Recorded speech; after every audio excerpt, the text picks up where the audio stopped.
Let's look at these graphs together. The first graph shows the beginning of the small intestine. So remember that food comes down first at the beginning of the small intestine. But the small intestine is really long, so it takes a while to get to the middle of the small intestine.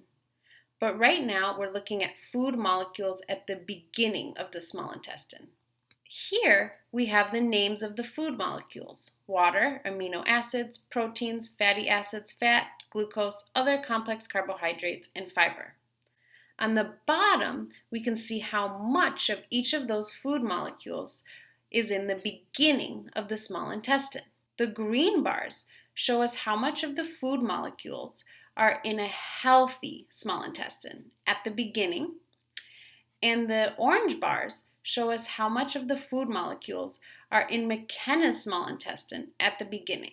For example, here we can see that McKenna's small intestine has the same amount of water as a healthy small intestine when the food molecules are at the beginning. However, not all of these are the same. There are some where McKenna has less of the food molecules in her small intestine, and some where McKenna has more of the food molecules in her small intestine.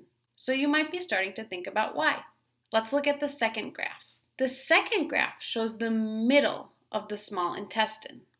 So when food has traveled from the beginning to the middle. Again, here we see the food molecules, and at the bottom we can see how much of the food molecules are in the small intestine. Green is still a healthy small intestine, and orange is still McKenna's small intestine. Again, as we're looking, we can see that there are some molecules that are the same in McKenna's small intestine in the middle and a healthy small intestine in the middle, like water and fiber. But we can also see there are some food molecules that are very different in McKenna's small intestine and a healthy small intestine. You might be asking yourself why. It also might help you to compare the two graphs to see what happens in a small intestine in general. For example, from the beginning of the small intestine to the middle of the small intestine, does the amount of water increase, decrease, or stay the same? Similarly, in a small intestine, does the amount of glucose increase, decrease, or stay the same?